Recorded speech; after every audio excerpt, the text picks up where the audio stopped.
Un mūsu nākamā tēma ir biogāzes ražošana un tās izmantošanas potenciāls Baltijā. Par to šodien aprunāsimies ar Biometāna OU un Igaunijas biogāzes asociācijas valdes locekli Ahto Oju. Ahto, do you hear us? Yes, that was... Yes, hello everybody. I don't know how many the list of participants, just few, but there's two ways how I will show my slides, or you maybe, if you have any question in focus, then you can maybe ask in the front that what part of the whole biogas value chain is more interesting to you. Then I know that I will maybe focus more on that and not to give the just general overview. Or if you are interested in a general overview, then I just start running. Yes. Start with your presentation, and after that we will continue with questions. Okay. Yes. So yes, I'm working in the sector of biogas sector since 2007, 2008. 2009 we established the Estonian Biogas Association, and that's the kind of the main policy promoter and game changer in Estonia, I would say, what concerns the biogas field. And last 3 years I am every day involved in the biomethane production from agricultural residues. And that's my everyday life. And just maybe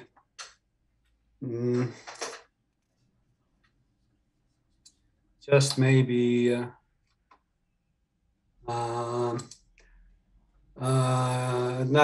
numbers are not so interesting. Just maybe very shortly, a general remark that we see biogas as raw biogas or biomethane as the transport fuel larger than just the renewable energy sector, because if you take and enlarging terms that we see it as a really implementer of circular economy, as example of actually implementing circular economy. And why?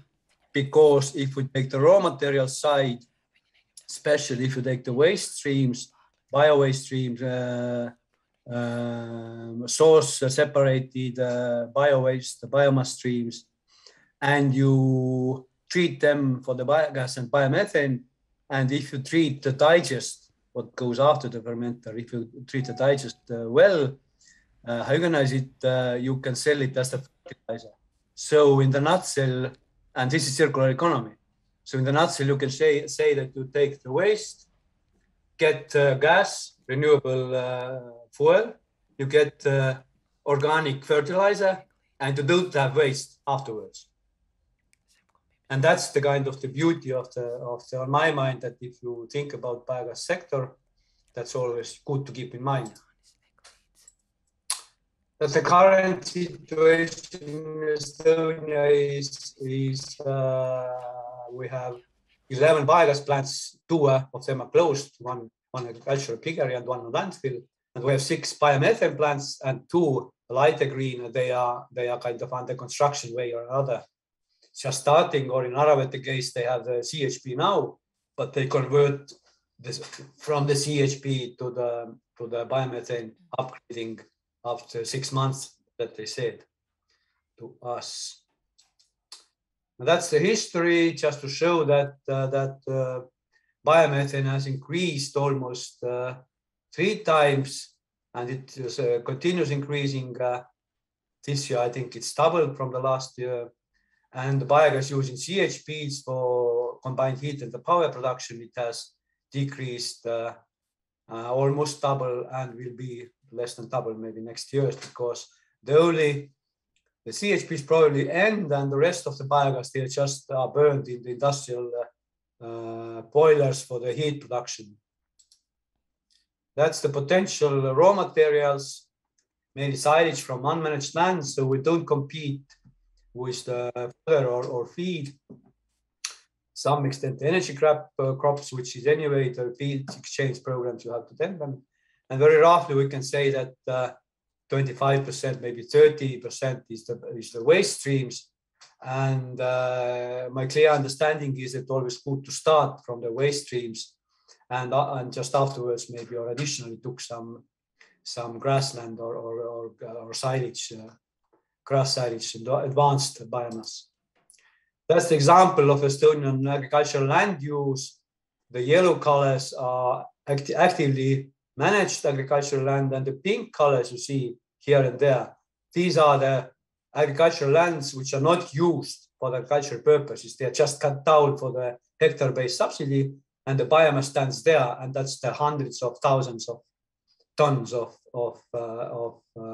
biomass, green biomass stands there. We estimated, for example, we can get from close to 100 million normal cubic meters from these lands, which are now just standard there. That's the master thesis from Tallinn Technical University from 2014, which puts this previous slide to the Estonian map, and then gray or light or red colored it is. Then more there is this potential raw material. The blue colored is more actively cultivated land. So you see actually this resource land what is not in use for and which can be used to grow the green biomass or grass. Then you can put easily 40, 50 biomethane plants to Estonia, all over Estonia, equally distributed. That's the settlements of slurry streams. Up here is the big farms, dots of Estonia. The bigger, the more. And the lower is the cattle slurry biomethane potential. Altogether, I think nowadays we can estimate almost 50 million normal cubic meters per year, the potential to get there. And from that streams, I would say in agricultural base, 80-90% comes from the cattle slurry nowadays. That's just an example of comparison of natural gas, yellow, and the potential from the raw material base. They are almost the same. That's my favorite slogan, that if we really want to be energetically independent and autonomous and self-sufficient, then actually we have the potential from the gaseous fuels to produce our own biomethane and to substitute it with natural gas and use the same infrastructure, same pipes, same consumption. And here on the lower, you see the Estonian counties, 15 of them. And of course, there is some industrial counties, there's a huge, but in some of them more natural gas, but in some counties, you see there's no natural gas pipe. Once there is no pipe, there's no natural gas. But in every county, you have some potential of biomethane. So it also shows this equal distribution of resources.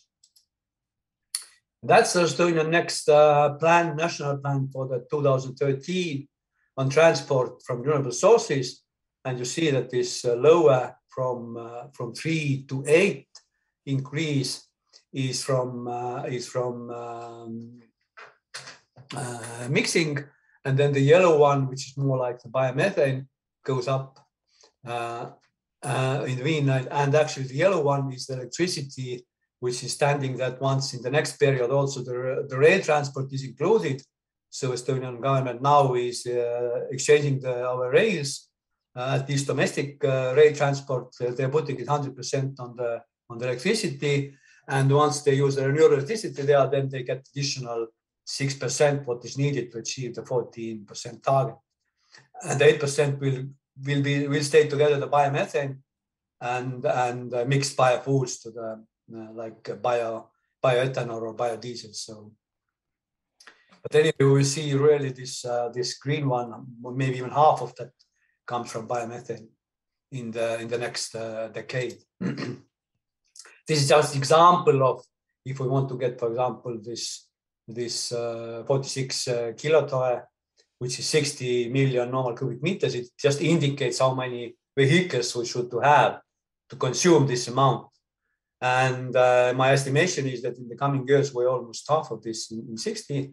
And I would say the buses number is almost, we got 500, because the biggest city of Estonia, Tallinn, is converting their fleet to gas buses. And I just asked yesterday, I know the people who built slow filling station there to Tallinn fleet. And he said that 220 buses are filling now, and probably it increases to 300, 350 buses. Of course, the number of trucks is not so big, but it's gives some, and I would say maybe the passenger car maybe the small trucks, I think this number is also quite close. So I would say in the next year, probably 20 to 30 million normal cubic meters of biomethane will be consumed in transport. That's what we call the positive and effects from biomethane, and the negative ones, which kind of the public goods. Some of them are monetary, some of them are non-monetary. In earlier years, when we started this, we calculated actually how many the plus side can increase also in monetary terms. This is just a listing of those. It always, if you have in the position that you want to start to develop the sector, the biogas biomethane sector, then it's what I see the big picture to enlarge the benefits, what actually the producing biogas from waste, what benefits it gives you on energetics, like renewables, the decentralized energy security, what it gives to the waste management, the waste streams. You can increase the recycle percentage, which is the obligation of government to achieve. And at least in Estonia, we have the problem of this achieving the recycling percentage obligation, and biogas is a very good solution to that. Wastewater in agriculture, it's better slurry management, less weeds, seeds, and pathogens. As you know, the digest has all the pathogens and seeds almost destroyed in digest. So it's like the farmer should spend less money for the herbicides and those. And use of unmanaged land, you see the environmental protection benefits, CO2 capture methane, better soils, decrease of nitrates pollution. You see the benefits from regional development, lower cost of district heating, more works, jobs, less smell, higher property value. So it's really kind of the connecting public, monetary, and sometimes non-monetary benefits. And that's the example of Estonia, what we calculated when we made the energy plan till 2030 in previous period. And this pink line shows how much additional million of euros will be added to GDP if we, for example, start to produce the biomethane from these resources, what they showed, and it decreased, for example, 70 million here, 100, 150. So it increases the biomethane production per year.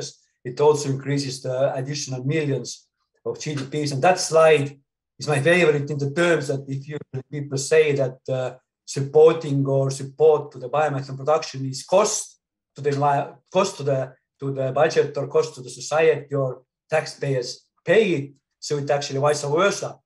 Once we support all, I guess always to support some stay under that, actually society benefits or wins also in monetary terms when the renewables, at least in biogas sector, are used and produced. And the lower, for example, the different pluses, the lower pink is jobs created. When we started, we calculated maybe a few hundreds, but the actual job, also direct and indirect job creation from developing biogas sector is in thousands. You see this number increasing, thousands of jobs. And keep in mind, it also helps the regional development. Keep in mind the map where these 40, 50 biogas plants are equally distributed all over Estonia. And so it also means the jobs and the incomes are distributed all over Estonia. And this is an example of non-monetary external positive benefit that you can't actually measure the benefit of having less smell if you digest the manure. And that is the kind of chemical or material proof that this brown, orange, they are untreated manure, and the content of smell making substances hundreds. This bluer one is digest after the biogas plant. They almost non-existent valeric acid or very few of them. So that's the reason the digest doesn't smell. And actually, I know in that sense that to use this digest as organic fertilizer, I know in Estonia one case, and in Latvia this egg chicken or whatever from chicken manure they also doing. We saw in the study tour the video of the Latvian biogas producer from chicken manure, and they also valorize the whole digest to the manure, which is I think very good and shows exactly this circular economy example. And that is our first kind of 100% local renewable biomethane filling station in Koksvere, just beside the production site where I work every day. And that's the kind of over internet we see the consumption of the pressure and consumption of the and injecting the biomethane to the grid. What we not sell in our filling station. Then we started. Then, for example, our monthly production is, let's say, 120,000 normal cubic meters per month. And we sold in first months maybe 3,000. So it's like 40 times less, maybe 1 day production. And last month, we have produced now 3 years. Last month, September this year, we had another public station in Pärnu, filling station. That's the mobile one. And in September last month, we first time sold more biomethane in our filling station than we injected to the grid. And our idea is that when the Estonian subsidy scheme will be end, maybe after 1 or 2 years, then our idea is that we actually will be able to sell all our biomethane in our own filling stations. And once our production site is not close to the pipe, we compress it to 250 bar to the container, and we have this kind of virtual gas pipe. We take it with containers to the either gas injecting point, or nowadays more gas we are taking to our filling station. Of course, to this filling station it comes by pipe because it's just 10 meters from the compressor of the station.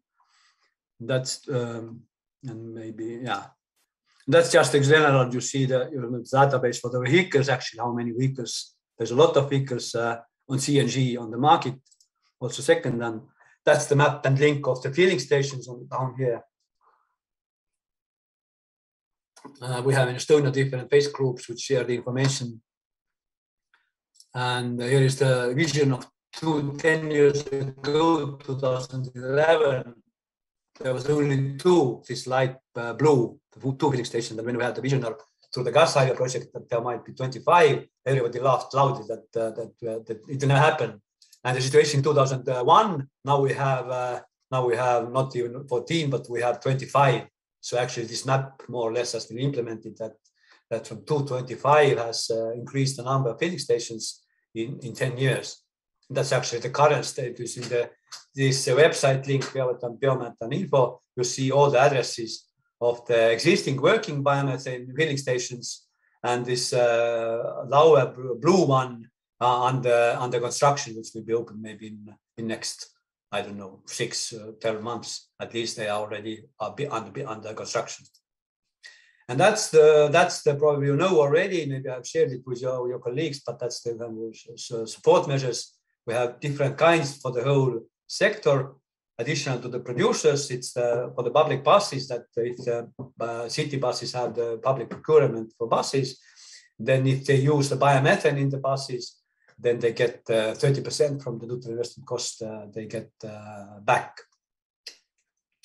And also the filling station, that's maybe the reason that the filling station started more or less to boom. They also got 35% from capex back from and they had obligation to sell the biomethane if the biomethane is produced. So you see also the increase in 1 year actually from 3 to 12. And that's for the producers get price premium so on the guarantee of origin base till the end of 23. And that's and the idea is that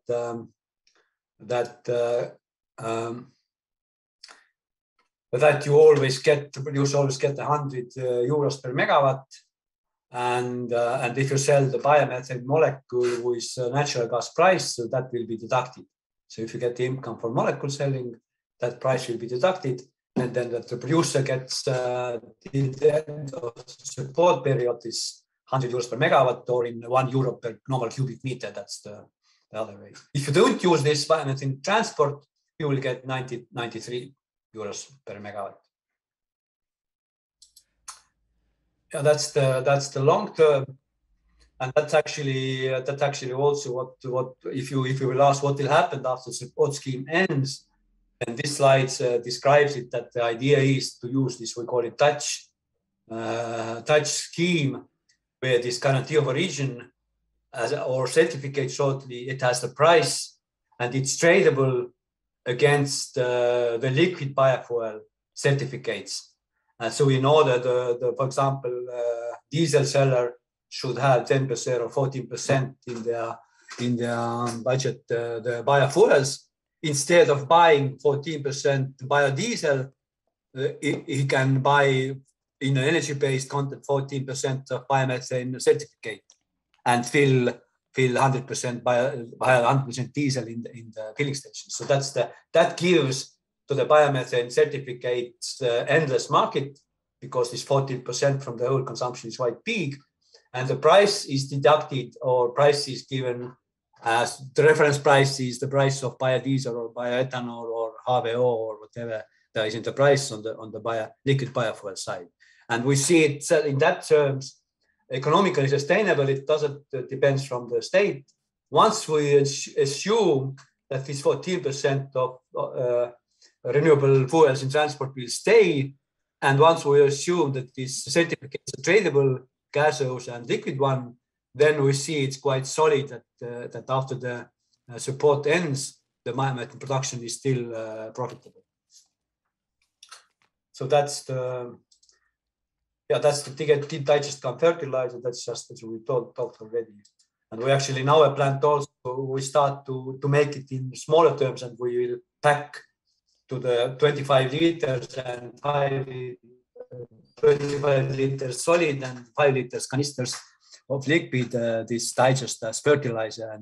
And our slogan is that it fertilizes soils as manure, but looks like peat, and you can manage or handle it like peat. It doesn't smell, it doesn't dirty. You can take it without any with small carriage of small car, and it is clean and dry. But if you add it to the field, it gives power and nutrients. And the way measured in laboratories, it has nutrients, sometimes even more than in manure, because if you digest the other substances, then it's even more nutrients in there. So that's it. That's more or less that's it. Thank you for your presentation, and we have one question from audience. How about GHG intensity reduction in grass biomass scheme? A lot of transport costs. Greenhouse gas emissions, yeah, we calculate it because we have this proof of sustainability, and it depends. But anyway, if we call it second generation anyway, because it's not used such kind of grass, which is additional to the fodder. So we calculate the greenhouse gas emissions to that, but they are anyway will stay above the criteria for sustainability criteria. Mm-hmm. If I understood the question correctly. Mm-hmm. How do you rate the biogas market in Baltics? I understand that situation in every country is a little bit different, but if we are talking about all three countries, what are major issues and what should be done to solve these problems? For me, the latest one is actually related to the European Union Green Deal at Fit for 55, where they really are planning actually to put. I don't know if you see this. If you see my screen still. No, we can't see your screen. But okay. We can share it. Yes, you can talk about this. Yes, we can see it now. You see it now? Yes, we can see it now. Okay. So that's it's in Estonian, but you can download all Commission languages from the website. And that's the idea that to put minimum energy excise tax to all fuels, measure it on the euros per gigajoule.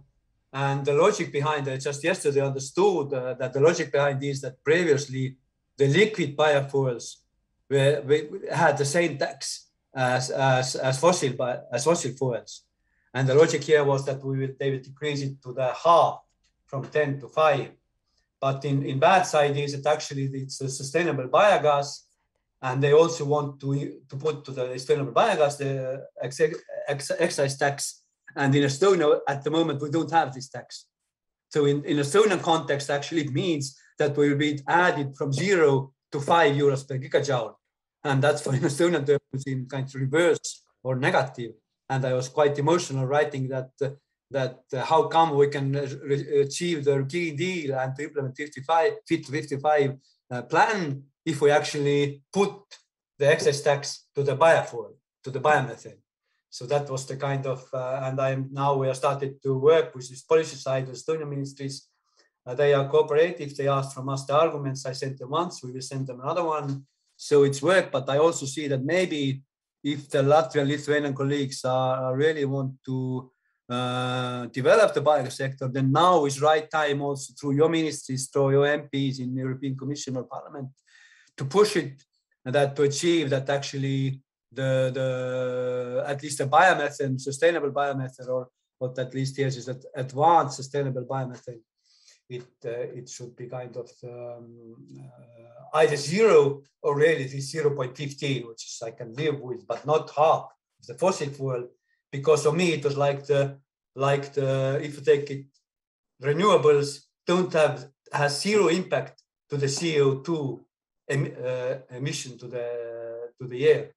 And if you put 50% excise tax, it kind of reversely indicates like renewable energies, renewable fuels add 50% to the CO2 to the atmosphere. That's maybe complicated, but still, it was for me. It's like the very big backstep from the policy side, especially from the European policy side, because we had this struggle in Estonia. I checked the emails and letters 10 years ago in Estonia, and we achieved that the biofuels, together with wood and wood chips and all the biofuels in Estonia, has in energy terms, energy excise tax is zero.